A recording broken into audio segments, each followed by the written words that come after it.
तर नमस्कार मित्रांनो, आज आपल्याला जायचं आहे सातारा जिल्ह्यात पिलू या गावात। हे गाव मसवड पासून जरा पुढं आहे। त्याआधी आपल्या ग्रँड I10 या गाडीचं 10,000 किलोमीटरचं पहिलं सर्व्हिसिंग करायचं आहे। ही गाडी आम्ही डिसेंबर महिन्यात घेतल्या, 1 महिन्यात झाला असेल गाडी घेऊन। तर हे पहिलंच सर्व्हिसिंग असणार आहे। बघा किती खर्च होते।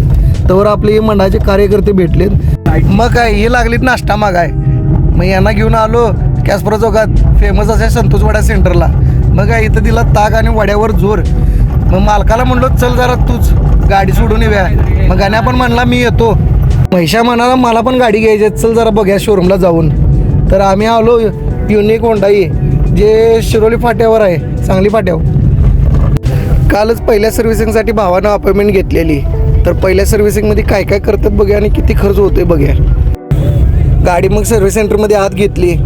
तर इथं गेल्यावर आपण पहिलीच अपॉइंटमेंट घेतल्यामुळं काय, आणि आज रविवार असल्यामुळे काही गर्दी नव्हती।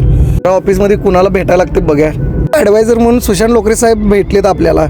तर यांनी आपल्याला सांगितले की गाडी आता सोडा तुम्ही, किती खर्च होतोय तुम्हाला सांगतो। भावाला म्हणलो ये न्यायला शोरूमला, कारण आपल्याला इथनं आणि मसवडला आणि जायचं। इथंच 12 वाजल्यात, मसवडला आणि किती वाजता पोहोचतोय काय माहीत। नाहीतर काही ही गाडी घेऊन जाणार नाही। अक्षाला फोन केल्यावर भावा गाडी दे म्हणून, तिची डस्टर घेऊन जाणार आहे। निम्म्या वाटत असं वाटलं की तिची आईला ती जेन स्टोलच घेऊन आलो असतो बरं झालं असतं। त्यासाठी तुम्ही पुढचा व्हिडिओ बघा। थँक्यू मित्रांनो।